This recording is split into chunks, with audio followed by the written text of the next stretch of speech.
BWI is live. I'm Thomas Frank Carr. Welcome. Hopefully you're watching Penn State basketball. You've got us on your phone or something. You got the TV muted so you can double dip of Penn State sports. And it's a triple dip today because we got a very special guest, a longtime member of the BWI Daily edition. He hasn't been on in a bit, and I'm super excited Greg Pickel's coming back because there's all kinds of stuff.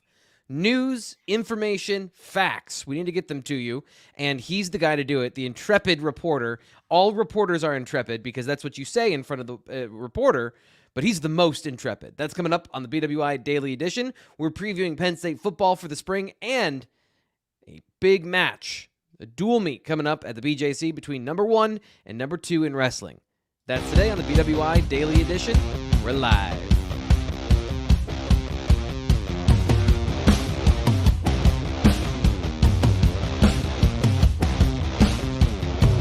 Greg, welcome back. Good to see you, buddy. Hope everyone out there is doing well. Hope you are doing well. Happy Tuesday.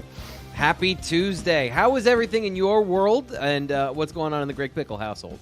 We are cruising right along, T. Frank. It's been a busy January for Penn State football and Penn State wrestling, of course. It's funny because during this month and the next few that'll follow, we'll write and say the word offseason about 150 to 175,000 times. And as everyone well knows, there's only a few periods on the calendar when Penn State football and Penn State news in general truly take some time off. So it's been good. Glad to be back from California and rolling along here with the transfer portal closed now for the first time. And obviously the second signing day coming up. There are plenty of things to talk about in the football world, outside of the football world, certainly about Penn State. Yeah, and we're going to be getting into a lot of that discussion today as people are taking their seats, they're getting their popcorn, and they're settling in for the live show. Just want to remind people of a couple things, the housekeeping we take here at the top of the show. First off, we are 200 people shy of 10,000 subscribers, and I'll do anything for you guys to get us to 10,000. Like shave my beard, shave my head, I don't care. We'll do the show live on location from outside. I don't know. Whatever it is, let's get to 10,000. Please like the video and subscribe to Blue White Illustrated. Liking the video lets people know, hey, this show doesn't suck. And it lets people on the YouTube algorithm know, hey, people want to watch this. Also, subscribe, like I said, and we'll be taking your questions today. So Greg is here. Make sure you got your best questions ready, and if you want to donate to the channel to get your question to the top of the queue, all the better. We got Steven, who's always here. He is super generous. Yay, more reporting. You got a fan in Steven Light, so we're off to a hot start with Steven, Greg.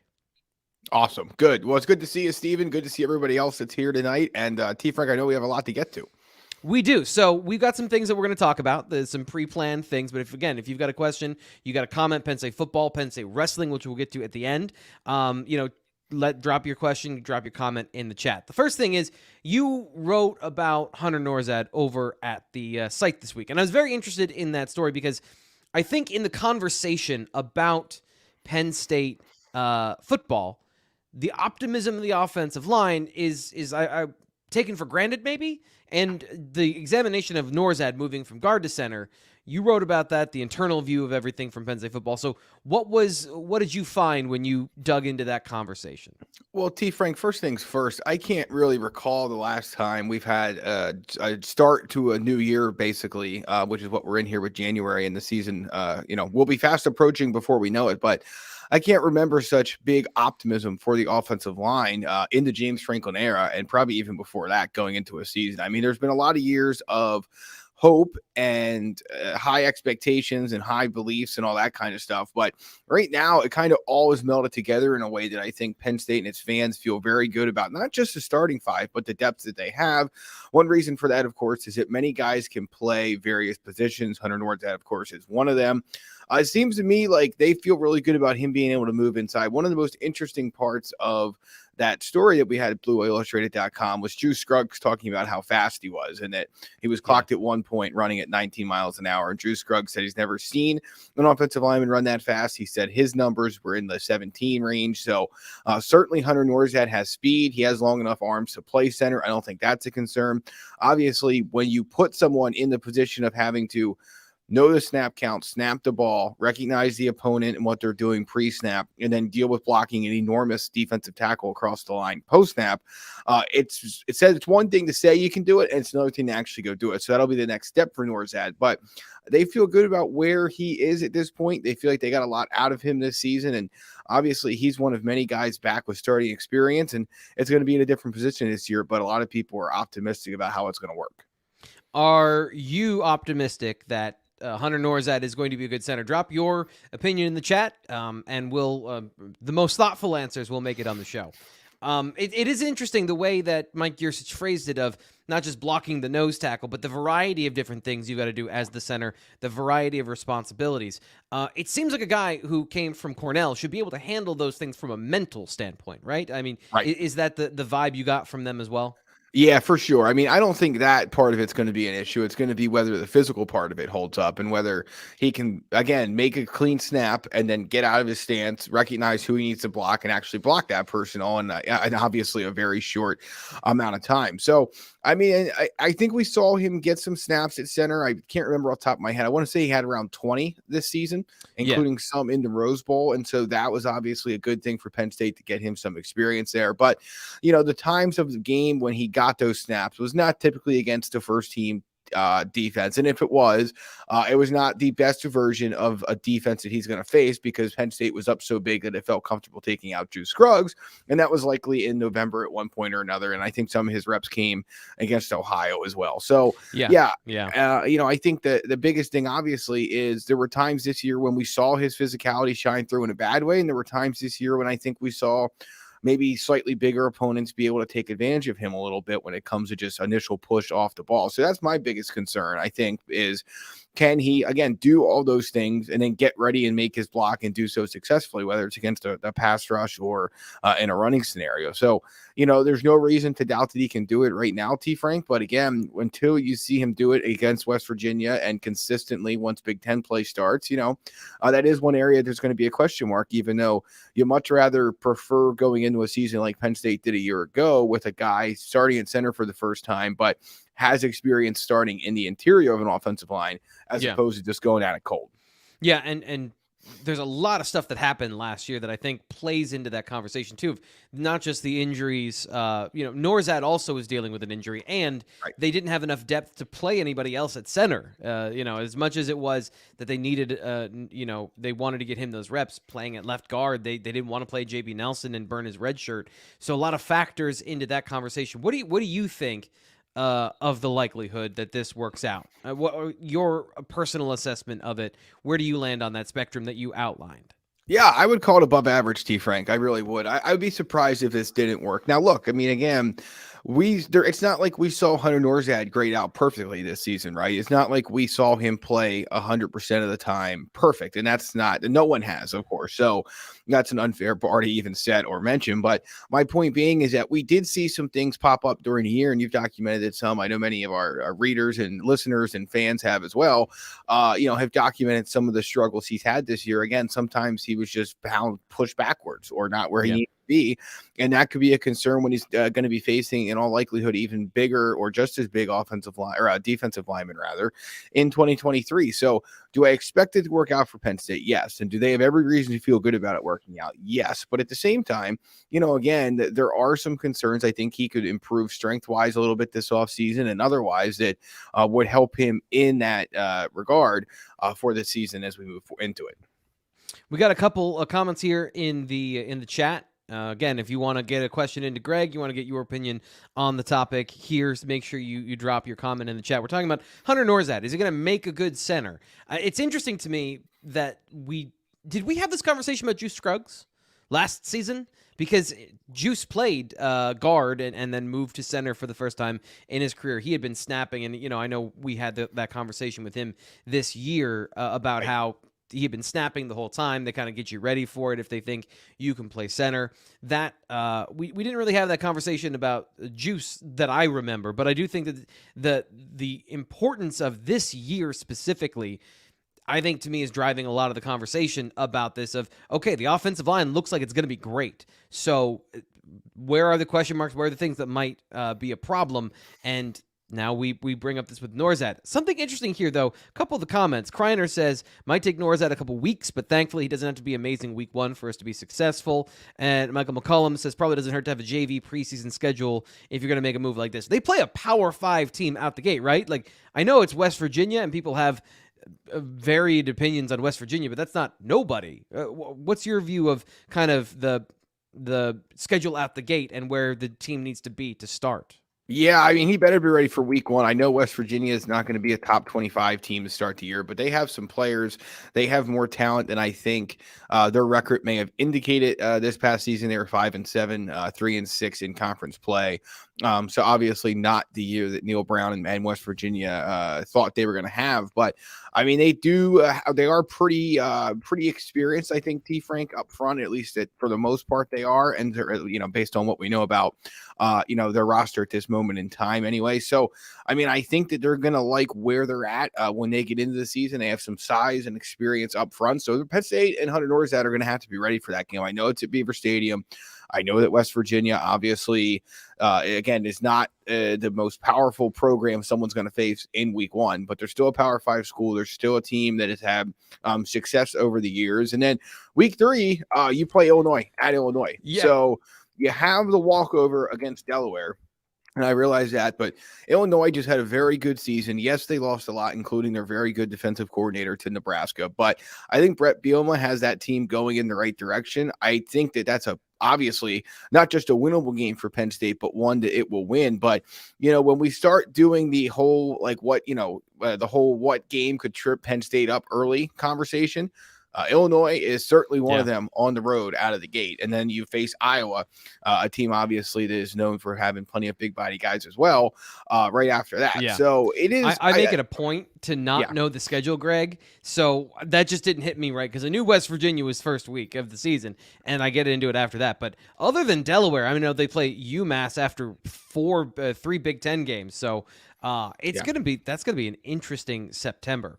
A couple other comments here in the chat. Michael comes back with, keep that beard until 20,000. I can't keep this beard for 2 years. I don't know how long it'll take us to get to 20,000. I'm trying to get us to 10,000. So appreciate the support though. And obviously you can see here, if you're watching on the YouTube channel, Michael has a phenomenal beard that mine would be proud to be at some point in its lifetime. He's got one of those beards for people. This is great for the podcast medium. Michael has a beard that I can only describe as Gandalf level glorious. So that would be that's coming from an expert in beards. Brian says, great work, guys. For the O-line, curious about Vega Ioane. Guy's a monster and seems like he should play. And what about right tackle, Shelton and Wallace at center as a veteran? I struggle to get there with you, Brian. Greg, what challenges of moving your right tackle to center to compete, I would assume, with Hunter Nourzad? Yeah, I mean, this goes back to the very, very long conversation that's been had by Penn State fans here in the chat. You've had it here on the show over and over. We've had it on the Lions Den message board. Of course, our front page stories at BlueWhiteIllustrated.com. But look, Penn State thinks Caden Wallace is a tackle. And I think this whole idea that has gone on for at least 2 years now, if not longer, that he needs to move back inside the guard and all Penn State needs is a couple of better tackles and they'll move him back to guard. It just doesn't seem to be based in reality at this point. I mean, it's been brought up before. Mike Yurcich has been asked to talk about it. Phil Troutline's been asked to talk about it.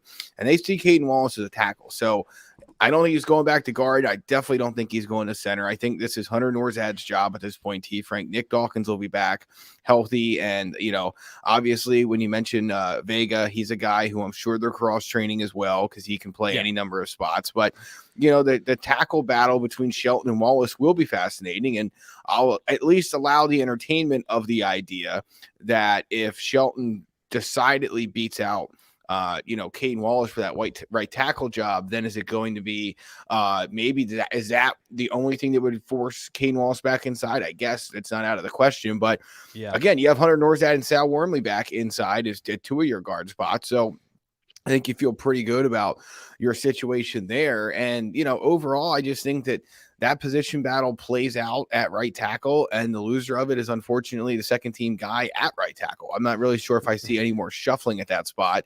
Anything's possible. And certainly during spring practice, they're going to be able to evaluate a lot of this stuff. But, there's no question that if that move is going to happen, it's certainly not one that's being telegraphed right now.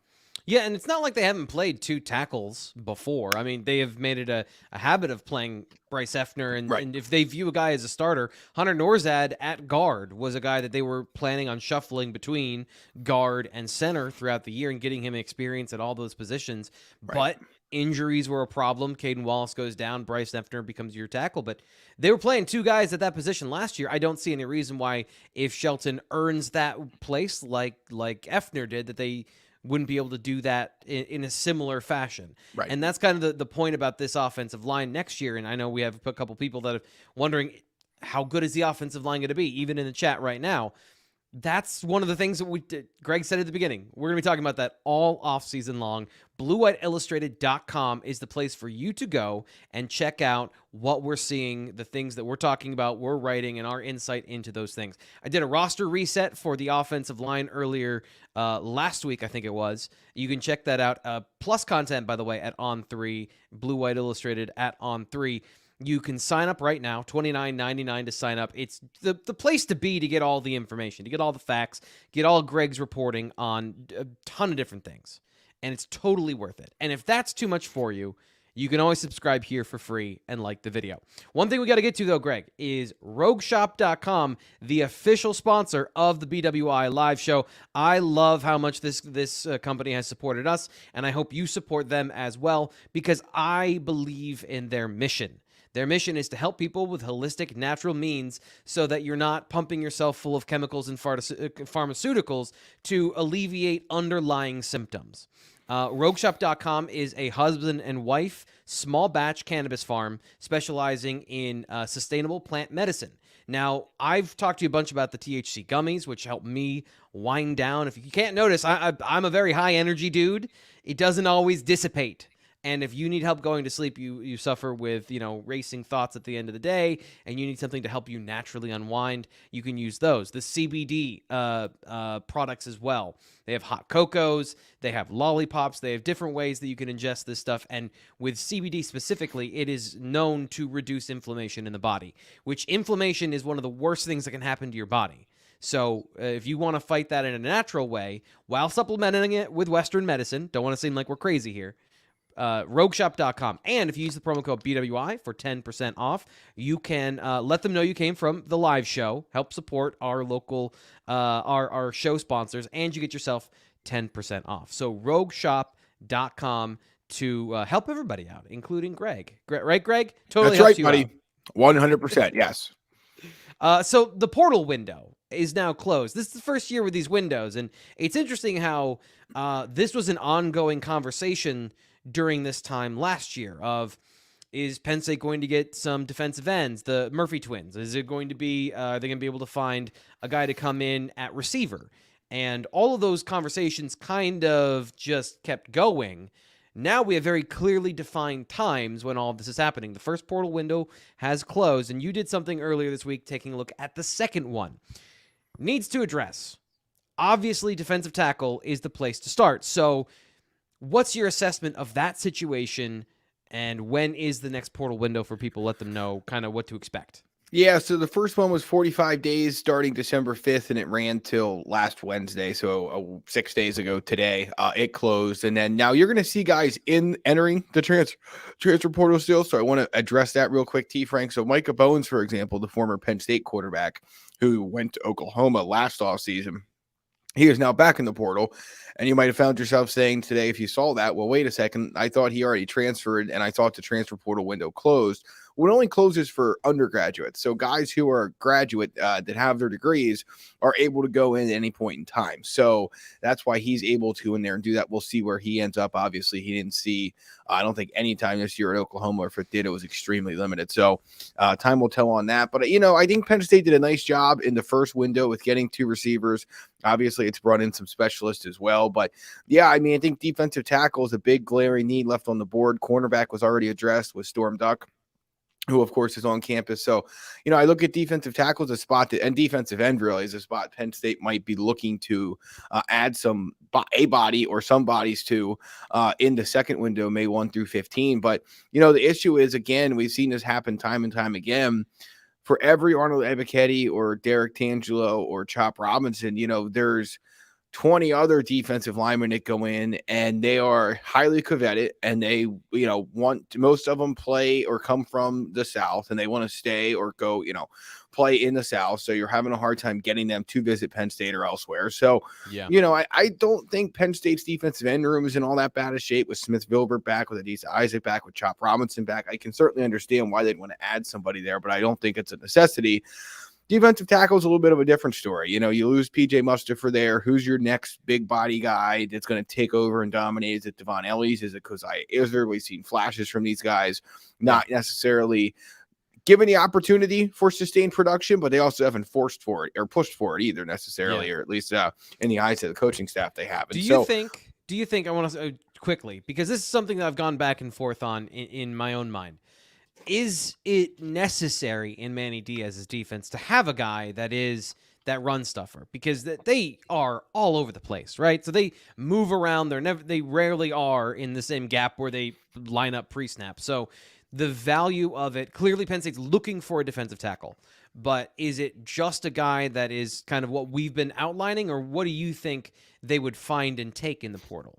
Yeah, I think they take just about anything at this point. I don't think it has to be a enormous run stuffing defensive tackle, someone who's 330 pounds or 320 pounds and just eats space. I don't know that Manny Diaz necessarily demands that in his defense or has to have it, at least based on, has to have more of that than what's already on the roster. But I just think that is one position group where you could use another body. I really do. You look at the roster. I'm going to pull it up right now just so I don't misspeak here, but it's a position group that they've had some wins there in the regular high school recruiting realm, but maybe not as many as you would expect. Here's a list of defensive tackles on Penn State's roster right now. Devon Townley Jr., who, of course, is coming back and moving inside. Zane Durant, Hakeem Beamon, Jordan Vandenberg, Caleb Artiste, Devon Ellis, Kozai Izzard. Artiste is 315. Yep. None of the rest of those guys top 300 pounds right now. Now, Ellis is 295. Izzard's 292. It's not like they're that far away, but that's just a scary number generally at defensive tackle. Let's count them: 2, 4, 6, 7. You're going to probably rotate.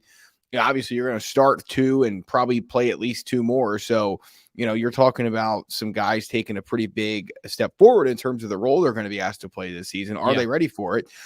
I think, again, there's been flashes, especially from Zane Durant, Hakeem Beamon, Kozai Izzard, and Devon Ellis, that they are ready for that next step. But at the same time, it's a big, big ask, and there's no longer PJ Mustipher there to help fill up a lot of the gaps or clean up a lot of the problems. So it makes sense why Penn State's looking there. And it's interesting because the one of the biggest gaps he's leaving is the leadership gap, and he had such a presence about him that I think even media members could feel that. You don't always get that, but the leaders we talked about and the stories written about this last group of players that have been moving on, it was a real thing. There was a gravitational force around a guy like PJ Mustipher. The guys behind him, the evidence that we have, both Izzard and Hakeem Beamon, hopefully they've grown up a little bit. Both have been not played during portions of the season for reasons that were not disclosed to the media. And you've got Devon Ellis, who's been a stable force, but has never really taken that next step as a presence, as you've mentioned a couple times. Then you got some young guys. And Caleb Artis, very raw coming out of high school. Zane Durant is a unique talent. And I'm just curious how this puzzle piece fits together. I know you and I have texted back and forth about if they do move guys around. And part of what I'm wondering is, will they play 2 separate positions, or will they go to a different way of separating defensive tackles into a more even spacing? But the guys I'm looking at, this conversation, I guess my assessment is they're going to have to get lucky in the transfer portal. It's going to have to be kind of a, Derek Tangelo or Chop Robinson situation where they just get this guy, surprise, great, we weren't expecting it.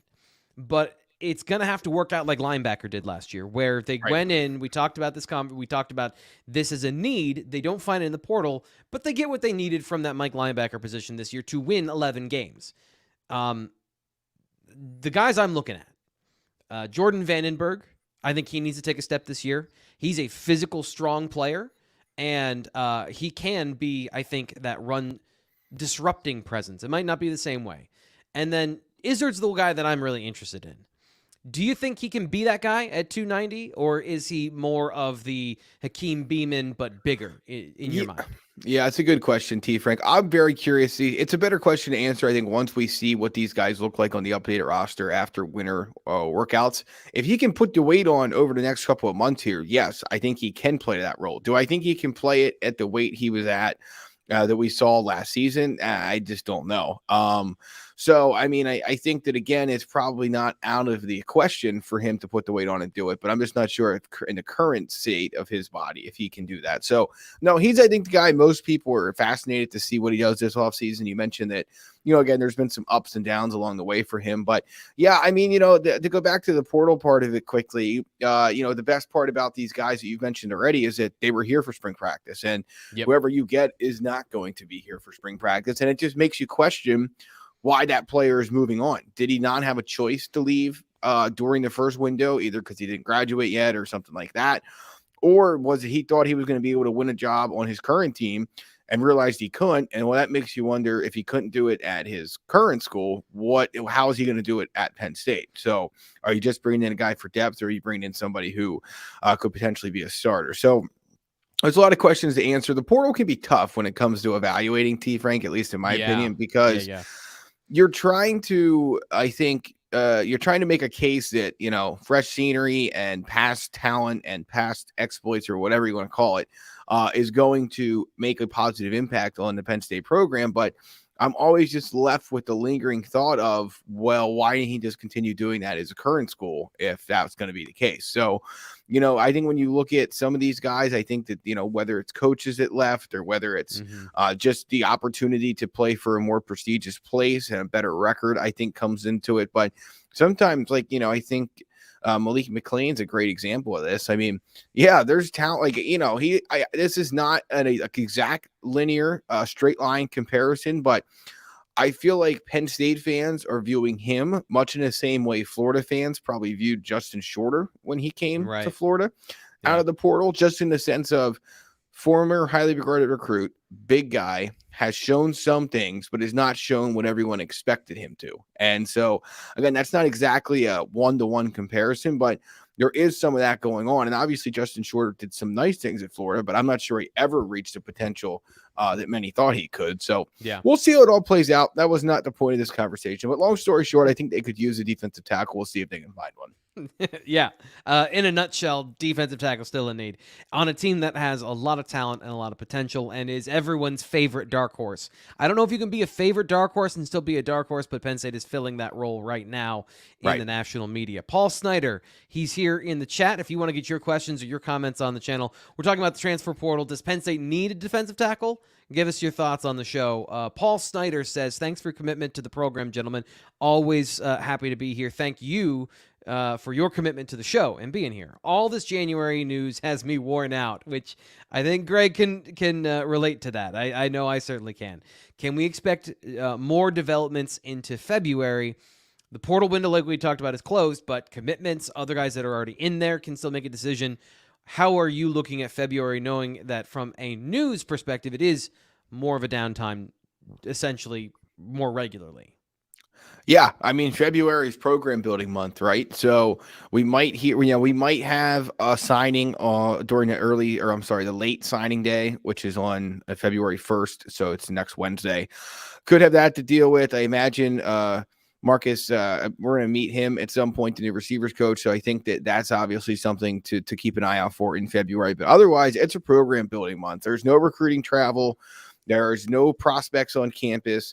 It is all about being in that building, fine-tuning things from the season that was, getting guys ready for the season that's coming, preparing for spring practice, welcoming that new assistant into the fold. Yes, of course, there'll be, I'm sure, maybe some support staff additions or subtractions, what have you, and there'll be a lot of, obviously, recruiting going on, even though the recruits can't visit. But yeah, T. Frank, as a program building month, so things will slow down significantly once we get to that point next week. Michael is back. He and his glorious beard want to know, fellas, do you see Hagens as a bigger win in high school recruiting, portal, or development? Of course, Marcus Hagen's the new wide receivers coach. Greg, what do you think as far as what he brings to the table for the Nittany Lions? Yeah, I mean, a couple of thoughts there. I mean, number one, I think you can draw assumptions about how a guy is going to be as a recruiter, either in the portal or the high school realm. But until you see him actually do it with a Penn State polo on, I am just leery to draw too many conclusions about how successful or not successful a guy can be. We just know how different recruiting is now than it's ever been before. And when you take a step up in tier, which is what he's doing here by going from Virginia to Penn State, sometimes that makes guys better recruiters. If they were really good before but couldn't close deals because they were at a smaller school and lost out to a bigger one, then that obviously impacts you. But some guys, it goes the other way, and they were able to recruit the level of prospect that they were trying to get to the school they were at, and they can't do it now. So all signs point to him being a tremendous relationship builder, a tremendous recruiter, a tremendous coach. So I have really little doubt that he's going to be successful in both the portal and the high school ranks when it comes to recruiting. Obviously, deep ties to the Tidewater region in Virginia. I'm sure some other places as well. But, development to me is a big deal. Again, when you talk about what he's done at Virginia, yes, if you're only judging the hire based solely on how many guys he's put into the NFL, it's an underwhelming number, right? It's not.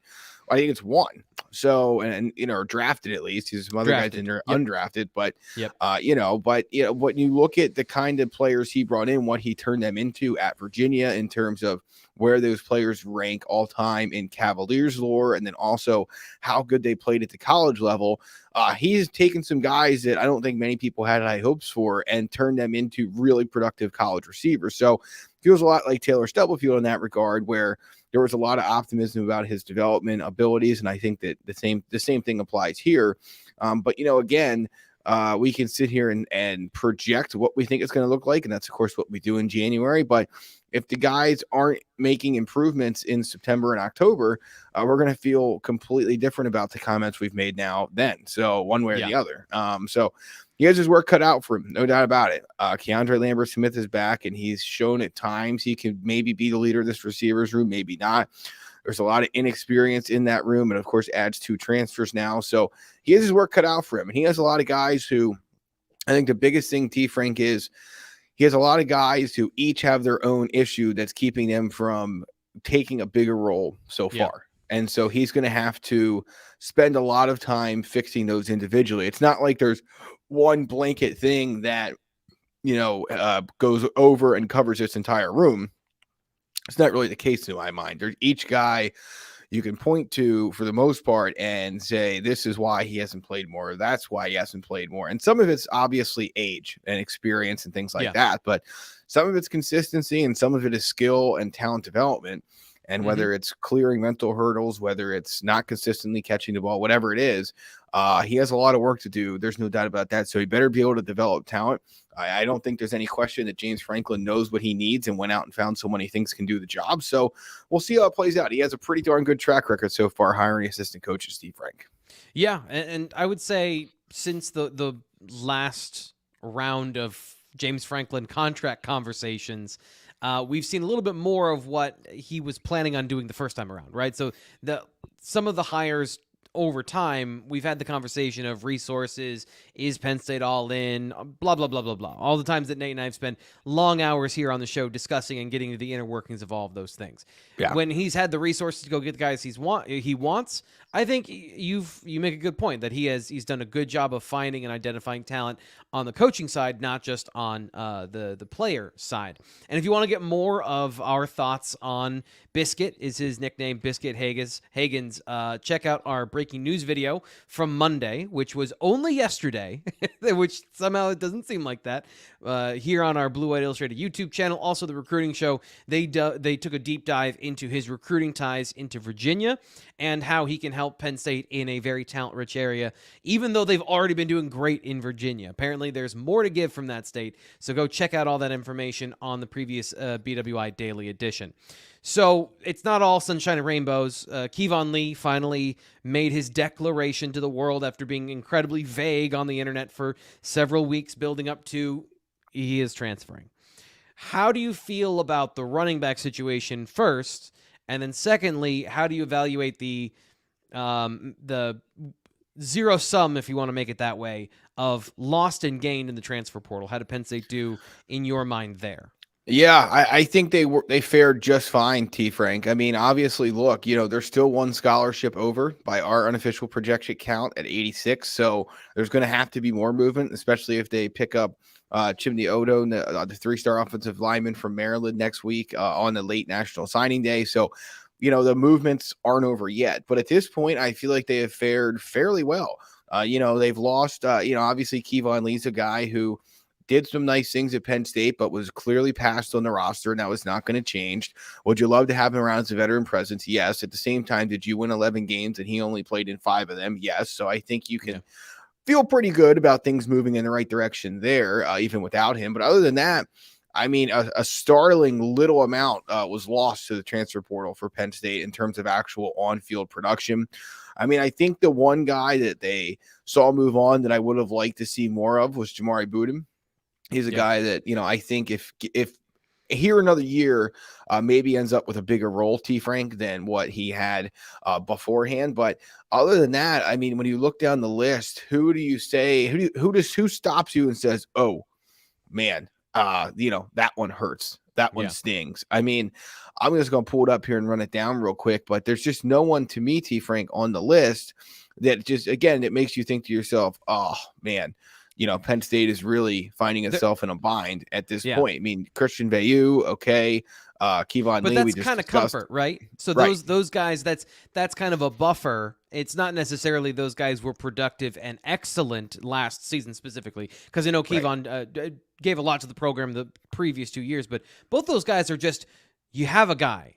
And now you don't have a guy, but you don't know what you were really getting from Veilleux to begin with. So yeah, I think you make a really good point there. But I interrupted you. What were the just to refresh everybody, the other names on that list?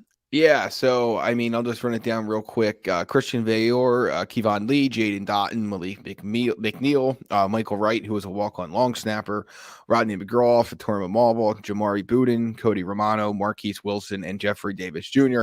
I mean, I think I'm very curious to see what Marquise Wilson ends up doing. I think the guy has some talent, and I think that, yes, that question you just put on the screen, yes, it most certainly is. I think that, and I'll never be able to prove this, but I just have a hard time not believing it, that when I know it was probably numbers related, and they also, again, the kid had some speed, he has some talent, so I get wanting to try it, but when you had him play offense and defense for a season in 2021, I just can't help but wonder how much that set his development back at both spots, and specifically at corner, which is where he came to Penn State. So yeah, I mean, Marquise Wilson, again, did some nice things, but he was never an all-conference pick, which Storm Duck was at North Carolina a season ago. So yeah, 100% a win there. And I mean, otherwise, I think Fatorma Malbal, from a numbers perspective, you would have loved to hang on to him just because of what we talked about earlier in the show, where numbers are a bit of they're light at defensive tackle, just in terms of sheer number of players. So I think you would have liked to hold on to him, but he came to Penn State. He was raw. I don't know. He was a big guy, but I'm not sure what his ceiling is ultimately. And then, everybody else, it's a list of guys that just kind of got passed over on the roster in some respects, or in other senses just didn't rise to the level that's needed to play at Penn State. And I'm not sure if they were ever going to do that. I mean, a guy like Jeffrey Davis Jr. going to Stony Brook kind of tells you all you need to know.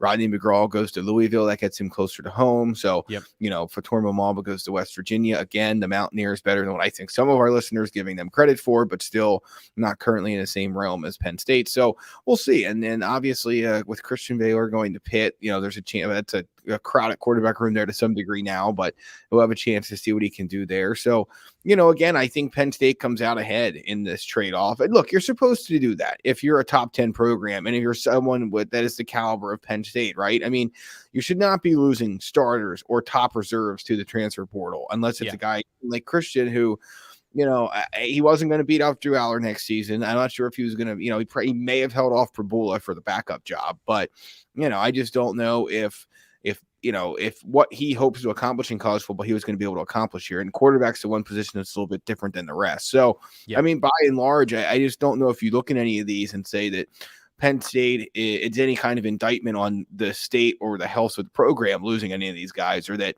they're going to be in a worse position roster-wise next season because of it.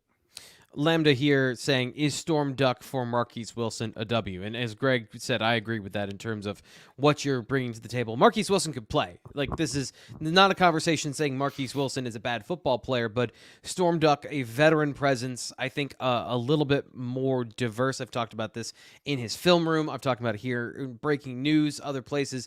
My opinion of him is that he brings a physicality that they have not had at that position in a little bit. And I talked about this, his run defense. Here's just a thing about I like from his film that he is 200 pounds and he'll throw not just a shoulder in run defense. Like, he'll fit a gap, he'll come downhill, and he'll tackle. And Kalen King is a really good tackler. But it's different when you're almost linebacker size in modern football, right? He's got a safety body. So that level, you're not bringing him in for that, but just that physicality at the line of scrimmage in press when he can get his hands on guys. I think it brings a different quality than what Marquise Wilson brought, which is much more similar. It's a lot of sameness to what Kalen King and Johnny Dixon have. So we'll get here to the main reason I wanted you to have you on the live show this week is because there is a huge showdown at the BJC coming up on Friday. Number 1, Penn State wrestling versus number 2, Iowa. Penn State just steamrolled the state of Michigan at home over the last weekend with a BJC duel against Michigan. Now this one is presumably for all the marbles in the Big Ten between these two teams. So set the stage for us in terms of what fans need to know about what's upcoming on Friday.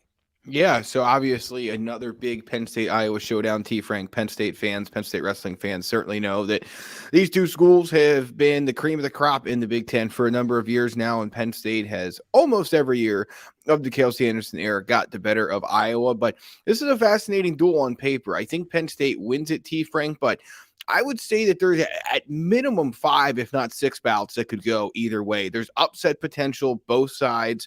There's bonus point potential both sides. If you're not in State College, one of the 16 or 17,000 people at the Bryce Jordan Center, I would highly recommend you get to your TV, watch this one on Big Ten Network. Follow along with us inside the Lions Den.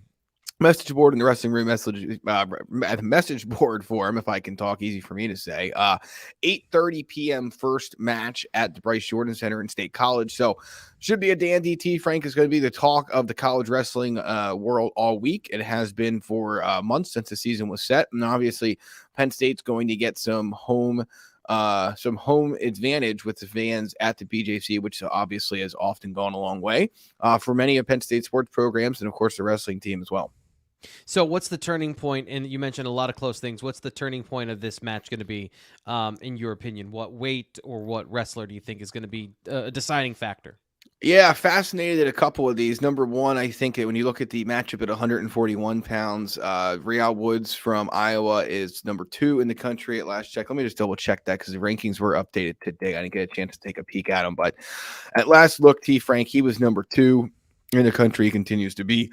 Bo Bartlett has shot up the rankings at hit his new weight class, or at least new to this season, to number 4 at 141 pounds. So you have a top 5 matchup there that is one of those that could go either way. And obviously, I don't think either of these guys is scoring bonus points, so it should just be 3 points, one way or the other, to the team score. But it's going to be a big 3 points because, again, when you look up and down the lineups here, I don't see many opportunities to swing this match with a pin. Obviously at 125, Spencer Lee, the tremendously talented 125-pounder for Penn State, is going to do everything he can to either beat Gary Steen by technical fall or fall and try and get Iowa 5 or 6 points in the team race and give them a good cushion to start. But other than that, you have a lot of these matches that could go either way.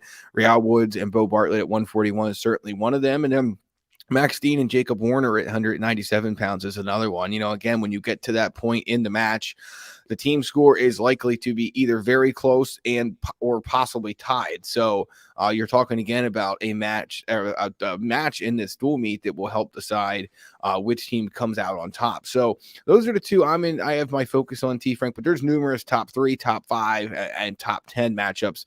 There will also be on display here. I can't wait for it personally. I know a lot of people in the wrestling community and in the Penn State community at large are very excited about this, and we'll see. Cale Sanderson's teams have almost always found a way to come out on top despite whatever odds or situations they might be facing. They're a multi-time Big Ten regular season champs for a reason, and it's on the line tonight, obviously, or Friday night, obviously. So the team was pretty tight-lipped today. So we're live here on a Tuesday. They speak to the media on a Tuesday. Did you get the sense, listening to everyone's comments today, heard from two wrestlers and from the assistant coach, it felt like they were trying to both downplay and not say anything about the big match, given that it is such a titanic battle on Friday? Or what did you see, if not that? I mean, I think the biggest thing, T. Frank, is just simply the fact that the way that Penn State approaches its practice and its competition is it does it in a way that is very steadfast. And I mean, to borrow a term from James Franklin, I've never heard Cael Sanderson or his wrestlers utter this, but it's a very much want to know kind of mentality, where it's, we need to do what we need to do in this practice during this specific part of practice, what have you, to get ready for the match. And then we're going to go out there confident in our preparation, let it fly and see what happens. We've heard Cael Sanderson talk about that frequently. So, it's a very understated and kind of a muted tone, but that's just kind of how they are. They'll talk that same way about Ohio State next week when they go out there. They talked about that way with Michigan last week at the BJC. They'll talk about the Big Ten tournament like that. They'll talk about nationals like that. It's very much an even-keeled approach. And it goes without saying that it's worked very extremely well since Cael Sanderson has been here. So this program obviously has continued to reach new heights, and that approach and mindset is one of the biggest reasons why. A couple more individual wrestlers I want to talk about here before we get out of here. And by the way, again, if you have any questions, any comments about Penn State wrestling that you want to throw in the chat, who do you think is what's the most exciting matchup for you coming up this Friday evening? And if you're watching on replay, throw that in the comments as well. What you're looking forward to the most? Levi Haines. I don't think that there's been any wrestler where there have been more questions about Levi Haines at 157 than there have been all season long. So what's been your view of this situation with Terrell Bearclaw and Levi Haines? And do we have clarity here after last weekend? We don't, I don't think. No, because they wrestled him in his last match before he can have his red shirt burned. So for those who may not be familiar with wrestling, football, as everyone here I'm sure knows, you can play it in 4 games. And when you play in your 5th, you burn your red shirt. In wrestling, you can wrestle in up to 5 matches. And when you wrestle in your 6th, you burn your red shirt. So he's wrestled in 5 now. Penn State elected to not use the 6th match against Michigan State. Terrell Bearclaw wrestled in that match and lost. So I mean, if you're Penn State at this point, I wrote this last week on Friday after Levi Haines' big win at the Bryce Jordan Center over Willowan, which was an upset in terms of the rankings. Not anymore, by the way. He's inside the top 10 now after that win. But I just, you have to decide. I think Cody Sanderson said it today. You heard him say it, T. Frank. Cody Sanderson, the associate head coach or assistant head coach. I can't remember. Long time Penn State assistant. Of course, Cody is the brother of Cael. But, when you look at the decision here, you have to decide if we're going to burn this guy's red shirt. Is he going to have a legitimate chance to compete at the national tournament? And is this using him the best for the program now? Or would you rather him 3 or 4, 3 years from now, 4 years from now, be able to compete for you 5 years from now, whatever it might be? So, that's what they have to decide. I mean, to me, I think it's clear that this guy can compete with just about anybody in the country. He was, wrestled a college heavy schedule in open tournaments his senior year of high school. So he got his feet wet before even getting here. And I mean, 157 has some good wrestlers, T. Frank, but I mean, outside of Peyton Robb at Nebraska, and you have some other guys who are still unbeaten as well. But I mean, it's not like this weight contains, in my opinion, a true absolute stud hammer outside of Peyton Robb. And I don't think his career credentials match up to what some of the other number 1 ranked wrestlers in the country have in their weight classes. So I guess my point here is I don't think there's any doubt that he could compete at the national tournament. So I don't see any reason to not wrestle him moving forward. But to answer your question, no clarity at this point in time. Am excited to see him on the mat though on Friday if Penn State decides to go that direction. Clearly they have a decision to make there. I'm assuming Kobe Seabrook's going to wrestle for Iowa. He's number 15. And again, If it's not Levi Haynes and it's Barracall, that's again one of these matches. It could go either way, and it'll go either way regardless of which one wrestles. But I think Penn State will be favored if it's Haynes and not if it's Barracall. So we'll see what they decide to do. But if they wrestle him on Friday, then yeah, he's the guy moving forward, no doubt about it, barring injury, of course. So, and then the match I'm most excited for, I think it has to be Woods Bartlett. Bartlett has looked so much more comfortable and confident ever since making the move back to 141 this year. He wrestled the last 2 seasons at 149 because national champion Nick Lee was, of course, occupying the 141-pound spot. So, that match is going to be a thriller. It's going to tell us a lot about Bartlett. It's going to tell us a lot about Woods, and I certainly can't wait to watch it. And then I mentioned it earlier too, but Maxine against Jacob Warner is not only going to be a large factor in the match, but also a good indicator for future seedings once we get to national tournament time. Kent in the chat says any match with Carter Sirachi is amazing. So we got a vote for Sirachi. Alex Facundo is somebody else you mentioned earlier this week in some of your stuff at BlueWhiteIllustrated.com. You called him the real deal. So superstar, the next Bo Nickel? Like what are you looking at when you mean he's the real deal? Yeah, I mean, I just think that as a redshirt freshman, you never know for sure what you're getting when a guy makes that next jump up. I think we all had a pretty good idea that we were going to be talking about Alex Facundo as a guy that would really climb the rankings fast. But T. Frank, in his last Intermat rankings, he was number 16. Today he's number 5. And of course that comes because of the fact that he, wrestled extremely well against Cameron Amin, upset the Michigan wrestler on Friday night and jumps ahead of him in the rankings. So, there's a lot of movement to still come with these rankings. They bounce around a good bit this time of year, but Facundo showed us, I think, what many of us expected, but now have actual proof to point to that he is the real deal. He's a guy that has taken a huge step between his freshman season and now. And so that's the question that, to go back to Haynes, you have to wrestle with, not pun intended, but I mean, I'm sure at some point or another, they maybe thought they could wrestle Facundo last year, and that just turned out to not be the case. They rolled with what they had at 165 and, for good reasons. But, I don't know if they have that luxury this year. They certainly could if they want to. But I just, there's a difference between Barracall and Haynes. There just is. Barracall's a good wrestler, but Haynes seems to have a little bit more juice. So Facundo, did obviously the red shirt track, and that clearly worked out well for him. He's improved. He's made great strides in leaps and bounds, and that helped him significantly. So, yeah, I just think that I was very impressed by what he showed to win that match on Friday night. Well, with a true freshman pushing for playing for wrestling time and a redshirt freshman that Greg Pickel thinks is the real deal, sounds like Penn State set up for another 4 years of success with wrestling. So all signs pointing to what do you think this weekend? What do you think? Penn State stays on top. Iowa pulls the upset. What's your last thing we're getting out of here on this? What's your prediction for Friday night?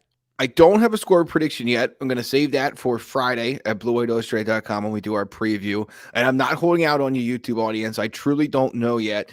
I've gone back and forth on it a few times, and depending on where you think there could be bonus points, I could have this match anywhere 19-18 Penn State to like 22-16, something like that. I mean, I just see so many toss-up bouts, and I haven't dove into it enough yet. I mean, I think Penn State wins. I do. I think that they have enough to overcome what is almost certainly going to be bonus points for Iowa at 125 pounds.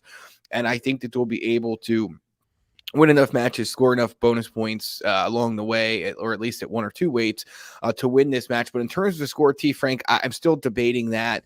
But I think if I can impress anything on the listeners, is that this is going to be a close match, and it really could truly go either way. I just lean towards Penn State being at home, knowing how often Cale Sanderson has pulled these things out. His wrestlers have pulled these things out. I think you'd be foolish to pick against Penn State. But if you think it's going to be a blowout, think again, because that doesn't appear to be in the cards. And as always, hang out with Greg during the dual meet, BlueWhiteIllustrated.com, during the Lion's Den, or over in the wrestling room. Greg, thanks so much for coming on and spending some time with us here on YouTube. Always appreciate you and all you do for the site. All right. Hey, good time with you, T. Frank, as always. Thanks, everyone, for tuning in, and I look forward to doing it again soon. Steven, got here in the 11th hour. Am I wrong? Wrestling rankings are more informed than football rankings. Give me 10 seconds on that before we get going, Greg. I don't necessarily know about that. I mean, I think that the coaches poll probably carries a little bit more weight in wrestling than it does football. I also think that there's a lot more Yeah, I don't know. If the word informed doesn't feel quite right to me. Do I feel like they're more reliable? And maybe that's a synonym. I don't know. Yeah, I kind of do. I mean, the preseason ones generally align a little bit better with the actual things that happen compared to football. But I also think that the one big difference is that, this is important, but you don't get the seeding info until the end of the season when the seeding is needed. I think Right. college football does itself such a disservice with putting its rankings out, the playoff rankings early. And I get fans get frustrated with the AP top 25 and the coaches poll and all that. We can go down that road forever. But, I do think college football, the selection committee does itself such a disservice, whereas other sports don't do that. So, yeah, I don't know if informs quite the right word. Maybe it is, but I do think they're more reliable. That'll do it for the BWI Daily Edition. I promise this time. It's not Lord of the Rings. We're not doing 3 endings. Subscribe, BlueWhiteIllustrated.com. Make sure you like the video. Subscribe here on YouTube. We will be back tomorrow. I'm so excited for this, Greg. We have our latest recruit who's going to be on the show, and he is awesome. Anthony Specca and I sat down earlier today on Tuesday, and we're having that conversation coming to you tomorrow on Wednesday. You do not want to miss this one. He is an awesome interview. He gave us a ton of time, so make sure you're here tomorrow, 7 p.m., Blue White Illustrated on YouTube. We will talk to you then.